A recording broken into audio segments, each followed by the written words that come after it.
Hello students, today I am going to discuss about postpartum hemorrhage. Postpartum hemorrhage, a fatal yet common complication of pregnancy. It means it is the most common complication of the pregnancy without any risk factor. Today I am telling you about the interesting fact behind the death of the Queen Mumtaz. Mumtaz Mahal died from postpartum hemorrhage in Behranpur on 17 June 1631 while giving birth to her 14th child after a prolonged labor of approximately 30 hours. 30 hours के बाद जब उसने baby को birth दिया, then postpartum haemorrhage की वजह से उसकी डेथ हुई थी. And now 2 lakh women die from PPH each year in the world. All pregnancies are at risk of PPH even if no predisposing factors are present. Without any predisposing factors, there may be chances of PPH after the delivery. Incidence for PPH. Postpartum hemorrhage is an important cause of maternal mortality. In India, maternal mortality rate due to PPH accounts for 35 to 56% cases. Introduction to PPH. PPH is a condition in which excessive bleeding from the genital tract at any time following the baby's birth up to 6 weeks after delivery. Means PPH may occur, the blood loss may occur after the baby's birth up to 6 weeks at any time. Hemorrhage may occur before, during or after the delivery of the placenta. The average blood loss following the vaginal delivery, cesarean section, cesarean hysterectomy is 500 ml, 1000 ml and 1500 ml respectively. It means the postpartum hemorrhage is an obstetrical emergency. It is one of the top 5 causes of the maternal mortality in both high and low per capita income countries. In this diagram, you can see the blood from the severed vessels of the placenta. Severed vessels are very small blood vessels who supply nutrients from the maternal side towards the unborn baby. In this condition, the contractions of the uterus help close these vessels until the vessels can heal. But in case of uncontracted uterus, अगर uterus contract नहीं होएगा, then there may be excessive bleeding. So this bleeding may turn into the postpartum hemorrhage. According to D.C. Datta, definition of PPH is any amount of bleeding from or into the genital tract following birth of the baby up to the end of the puerperium, which adversely affects the general condition of the mother, evidenced by increase in pulse rate, falling blood pressure, is called postpartum hemorrhage. So the postpartum hemorrhage is defined as an excessive bleeding from the genital tract at any time following the baby's birth up to the 6 weeks after delivery. PPH is generally defined as blood loss greater than or equal to 500 ml within 24 hours after the birth.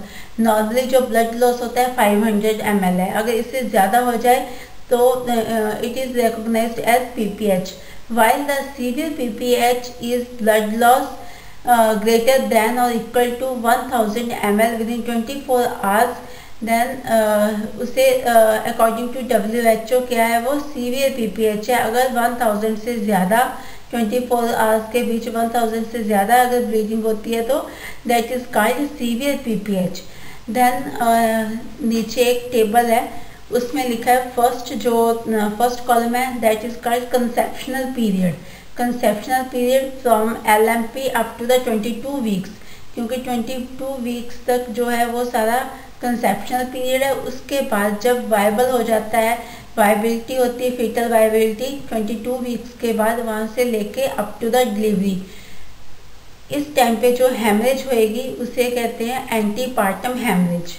Then delivery के बाद after 6 weeks जो haemorrhage होएगी that is called postpartum haemorrhage. ये जो postpartum haemorrhage है इसे दो parts में डिवाइड कर रखा है, primary postpartum haemorrhage and secondary. After delivery up to the 24 hours इस टाइम पे जो ब्लीडिंग होएगी that is called primary postpartum haemorrhage. जो after 24 hours up to 6 week तक जो ब्लीडिंग होएगी that is called secondary postpartum haemorrhage. Types of postpartum haemorrhage, primary और immediate postpartum haemorrhage, it is also called to postpartum hemorrhage. This is defined as excessive bleeding that occurs within the 24 hours after the delivery. About 70% of the immediate PPH cases are due to the uterine atony.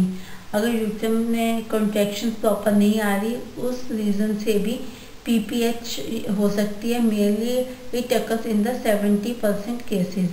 Atony of the uterus is defined as the failure of the uterus to contract adequately after the child is born. जब baby का birth हो जाता है उसके बाद अगर proper contractions नहीं आती यूट्रस में, this condition is called atony of the uterus. Then secondary और late postpartum haemorrhage, it is defined as the excessive bleeding occurring between 24 hours after the delivery of the baby and 26 postpartum week. इसमें क्या है, after 24 hours baby के birth के 24 hours के बाद ये period start होता है up to the 6 weeks of the postpartum. इस टाइम पे जो ब्लीडिंग होती है that is called postpartum secondary postpartum haemorrhage और the late postpartum haemorrhage. Most late postpartum hemorrhage is due to the retained products of the conception infection, both combined retained products and infection. This condition of postpartum hemorrhage causes hemorrhagic shock. ये जो condition है इस secondary postpartum haemorrhage है, इसका main cause क्या है, retain products of the conception, जैसे placenta bits अंदर रह जाने या मेम्ब्रेन्स का कोई पार्ट अंदर रह गया, ब्लड क्लॉट्स वगैरह, उस रीज़न से भी हो सकती है या इन्फेक्शन की वजह से हो सकता है या दोनों का कम्बिनेशन भी हो सकता है। ये जो कंडीशन है इससे जो पेशेंट है हेमरेजिक शॉक या हाइपोवॉल्मिक शॉक में भी जा सकता है। Causes of postpartum hemorrhage, you have to remember the 4 T's according to the causes: tone, tissue, trauma, clotting और thrombosis. सबसे पहले आ गया tone. Tone means uterine atony, जो यूट्रस है वो एटोनिक होता है।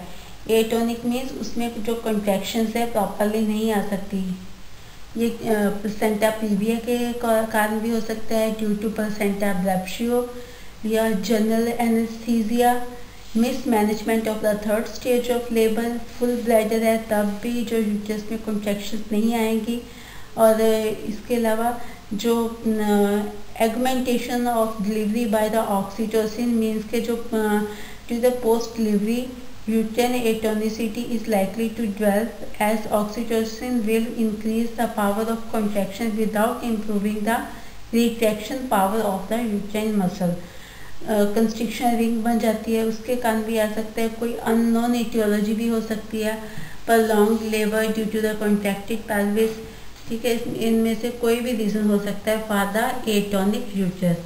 Then tissues means retain bits of placenta और मेम्ब्रेन्स।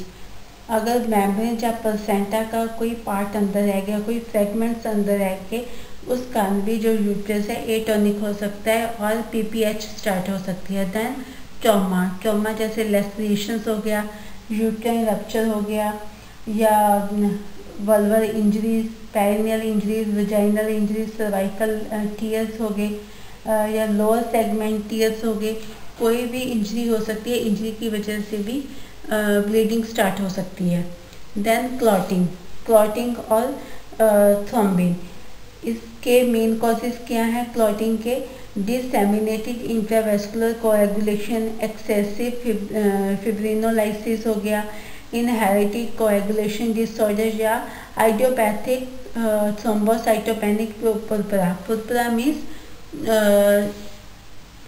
ड्यूरिंग द लेबर, जो प्रोसेस होती है उस टाइम पे कोई भी आइडियोपैथिक थ्रोम्बोसाइटोपेनिक पुरपुरा हो सकता है, कोई भी ऐसी कंडीशन हो सकती है जिसके कारण जो ब्लीडिंग है वो स्टार्ट हो जाए। These are the 4 T's। Tone means के एटोनिक यूट्रस, यूट्रस में कॉन्ट्रैक्शंस नहीं आती। टिश्यू मीन्स रिटेन्ड टिश्यूज जहाँ रिटेन्ड बिट्स ऑफ प्लेसेंटा और मेम्ब्रेन्स।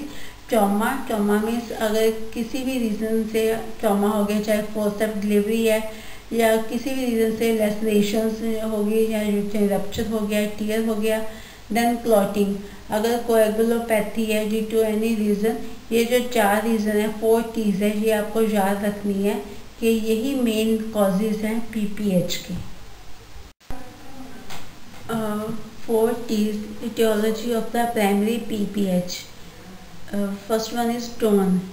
इसमें क्या होगा, abnormality of the uterine contractions. Uterine contractions जो है वो प्रॉपरली नहीं आएंगे due to the over distended uterus.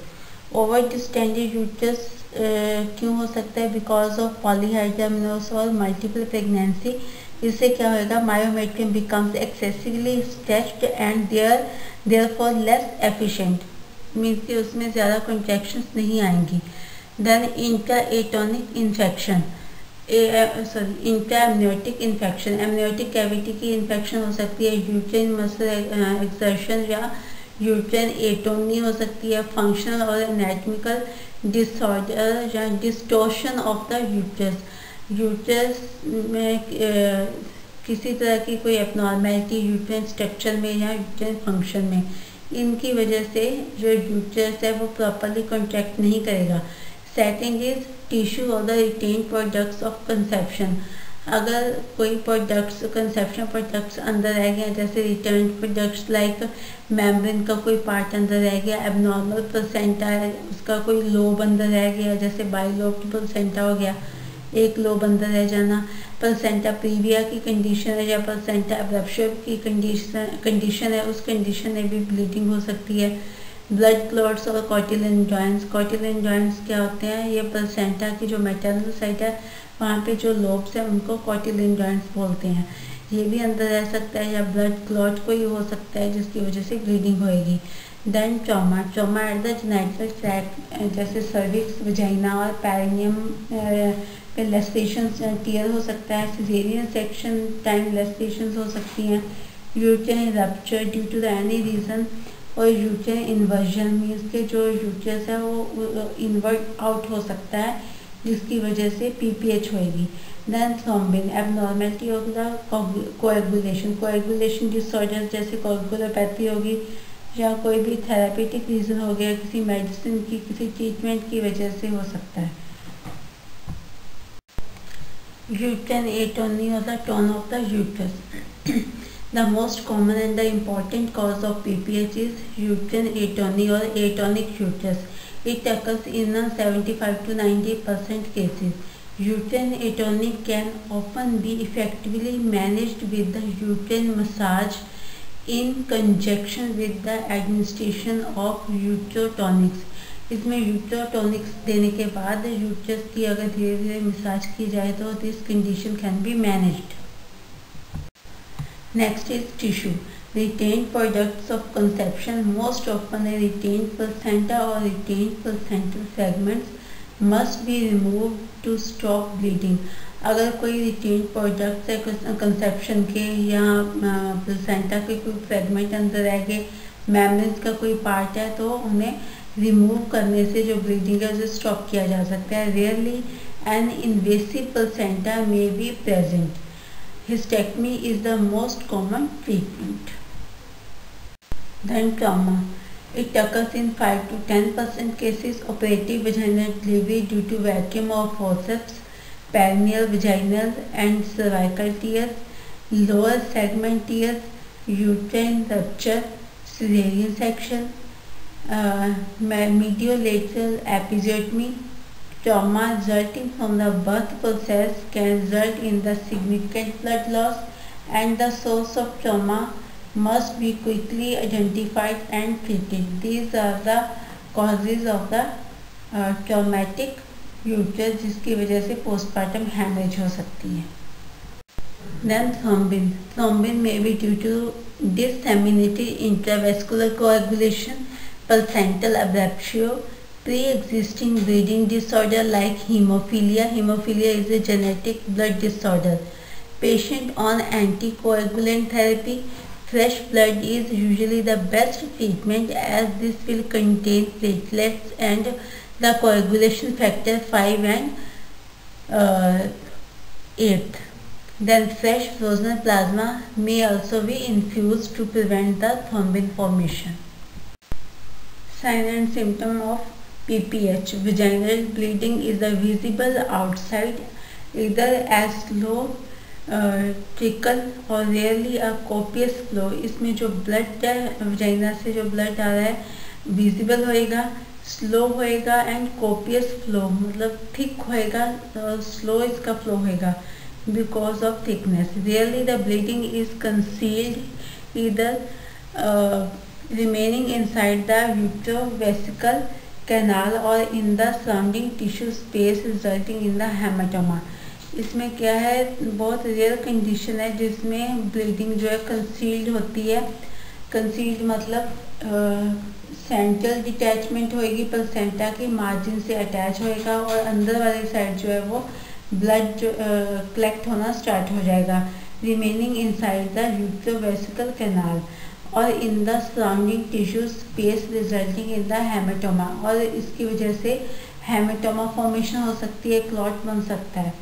Then enlarged uterus as it fills with the blood और blood clot it feels boggy on palpation. जब हम पाल्पेट करते हैं तो बूगी टाइप का फील होएगा, बहुत सॉफ्ट सा फील होएगा जैसे इसके अंदर कोई चीज़ है। Then that is soft and distended lacking tone. Soft होएगा, डिस्टेंड होएगा लेकिन उसमें जो टोन है वो एब्सेंट रहेगी।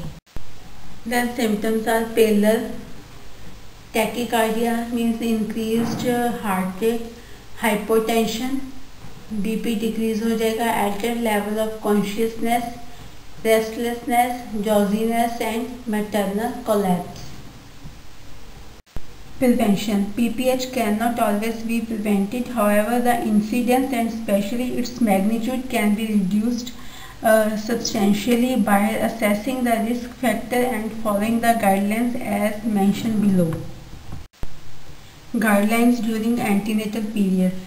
Improvement of the health status of the mother. High risk patients like twin pregnancy, hydramnios, grand multipara, antepartum hemorrhage, history of the previous postpartum hemorrhage, severe anemia. One should correct these risks. Then blood grouping, placenta localization by ultrasonography or MRI to detect the placenta accreta or Pulchrita. Placenta accreta means placental attachment up to the myometrium layer. Placenta pulchrita means attachment of the placenta up to the perimetrium layer of the uterus. Intranatal guidelines. Active management of the third stage of labor. Cases with induced or augmented labor by oxytocin. Women delivered by the cesarean section. Exploration of the uterovaginal canal for evidence of trauma. Observation for about 2 hours after the delivery to make sure that the uterus is hard and well contracted before sending women to the ward. Then expert obstetric anesthetist should be there. During the cesarean section, spontaneous separation and delivery of the placenta reduces the blood loss. And examination of the placenta is must to find out the retained bits if they are present in the uterine cavity. Then 4 causes of PPH can be managed as follows. First one is trauma. If trauma occurs due to episiotomy, hematoma, ruptured uterus, then consider the surgical repair. Then uterine inversion, अगर PPH uterine inversion की वजह से है, then immediate reinversion of the uterus की replacement करनी है immediately. Life threatening condition में occur, so immediate consult with the doctor और the specialist. In case of tissues और द रिटेन ब्लड्स, जैसे इन्वेसिव टिश्यूज हो गए, प्लेसेंटा एक्रीटा हो गया, एक्रीटा मीन्स प्लेसेंटा में attach to the myometrial layer, तो रिमूव मैनुअली और विद कुरेटेज। प्लेसेंटा को मैनुअली रिमूव करना है या कुरेटेज करना है, प्रिपेयर जिसके लिए हमने प्रिपेयर होना है डायलेटेशन एंड कुरेटेज के लिए, और पॉसिबल सर्जरी कर सकते हैं। और इन केस ऑफ थ्रोम्बिन और coagulation we have to study the PT or PTT. PT means thrombin time और PTT means partial thromboplastin time, platelet fibrinogen, ये सारे लेवल हमने चेक करने हैं। Then FFP means fresh frozen plasma और RBC cryoprecipitate, ये सारे जो लेवल है चेक करने हैं और प्रोवाइड करना है। उसके बाद टोन मीन्स यूट्रेन एटोनी, अगर एटोनिक यूट्रस है तो administer 15 methyl prostaglandin F2 alpha, Hemabate भी बोलते हैं इसको, 0.25 to 1 mg IM और इंट्रामस्कुलरी हमने इंजर्ट करना है। It may repeat with in 15 minutes, अगर कोई इफेक्ट प्रॉपर इफेक्ट नहीं हो रहा तो 15 मिनट के अंदर इसे रिपीट भी कर सकते हैं। If haemorrhage still not control, अगर हेमरेज कंट्रोल नहीं हो रही, in that case transfer to the operating room, patient को ऑपरेटिंग रूम में लेके जाना है। इंट्राइलियक आर्टरी लाइगेशन, जो आर्टरी ब्लड सप्लाई कर रही है यूट्रस को, उसे लाइगेट करना है। एम्बोलाइजेशन और वेसो कंस्ट्रिक्शन करनी है, यूट्रन आर्टरी लाइगेशन करना है। इन लास्ट केस, और अगर लास्ट चांस है हमारे पास, मीन्स कि ब्लीडिंग फिर भी कंट्रोल नहीं हो रही, hysterectomy may be the last option.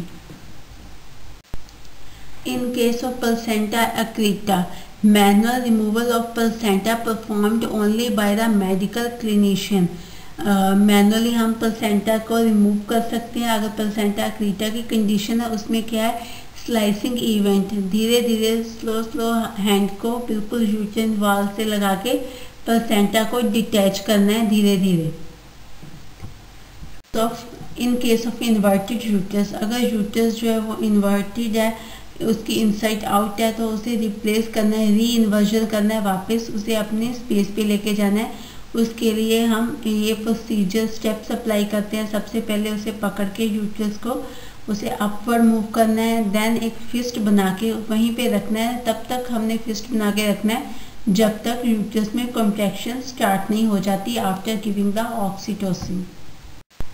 Surgical management of PPH और postpartum haemorrhage. Transvaginal uterine packing, इसमें यूट्रस की पैकिंग की है। अगर यूट्रस एटोनिक है, ऑक्सीटोसिन का इफेक्ट नहीं हो रहा, देन हम यूट्रस को पैक कर देते हैं। What is this? Uterine atony if unresponsive to the oxytocin is the most common indication for its use. The uterovaginal packing has also been used to gain the time to stabilize the patient while arranging for a surgical procedure. ये एक time है in between bleeding and the surgical procedure के, हम bleeding को कुछ time के लिए रोक सकते हैं और सर्जिकल प्रोसीजर स्टार्ट करने से पहले हम पैकिंग कर देते हैं विद अ गॉज पीस, ताकि जो ब्लीडिंग है वो कुछ टाइम के लिए बंद हो सके। Uterine tamponade, in case of postpartum haemorrhage the uterine tamponade refers to the plugging of the uterus with some type of device to stop the flow of blood. इसमें ब्लड फ्लो को बंद करने के लिए यूट्राइन टैम्पोनेट एक device है वो डालते हैं। इससे क्या है, इसमें इंट्रा यूट्राइन प्रेशर जो है वो डेवलप होएगा, जिसकी वजह से जो ब्लीडिंग है वो स्टॉप हो जाएगी। इसमें बैलून कैथीटर है जो हम इंसर्ट कर देते हैं तो वो अपने आप ही फिल हो जाएगा। जिसकी वजह से जो ब्लीडिंग है वो अपने आप ही स्टॉप हो जाएगी। Next is vacuum induced uterine tamponade. It is a possible alternative approach to balloon tamponade systems for the treatment of postpartum hemorrhage resulting from the atonic uterus. Pelvic artery ligation, इसमें हमने कुछ arteries है जो uterus को blood supply करती है, उनको ligate करना है ताकि ब्लड सप्लाई बंद हो जाए और ब्लीडिंग जो है वो स्टॉप हो सकती है। जैसे uterine artery you can see at the left side of the diagram, ovarian artery, uterine artery और वेजाइनल आर्टरी, इनको लाइगेट किया है। जहाँ पे ब्लैक कलर का चक्कर है वहाँ पे लाइगेशन है, बंद किया है। और राइट साइड पे इंटरनल इलियक आर्टरी को लाइगेट किया है, जिसकी वजह से जो ब्लीडिंग है वो स्टॉप हो सकती है। देन बी-लेंच सूचर, ये क्या है? द बी-लेंच सूचर और the B-lens procedure is a form of compression suture used in the obstetrics. It is used to mechanically compress the atonic uterus in the face of severe postpartum hemorrhage. Postpartum haemorrhage को stop करने के लिए ये suture apply किए जाते हैं जिससे uterus जो है वो कंप्रेस हो जाए। Then hysterectomy, if there is no solution for to stop the bleeding then hysterectomy is the last option. There are 4 types of hysterectomy, partial hysterectomy, total hysterectomy, radical hysterectomy, or any part of the uterus can be removed like fallopian tube, ovary, etc. Subtotal hysterectomy will be necessary in some cases. Subtotal hysterectomy means there is a removal of the uterine cavity only. Before hysterectomy there will be uterus. After hysterectomy there is absence of uterus, ovaries, fallopian tubes, vagina and cervix will be present.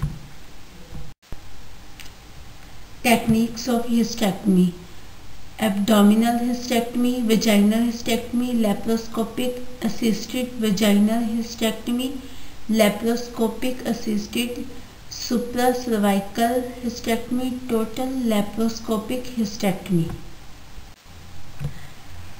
It is a scheme for management of through PPH. PPH की जो management scheme है, summarization है, वो इस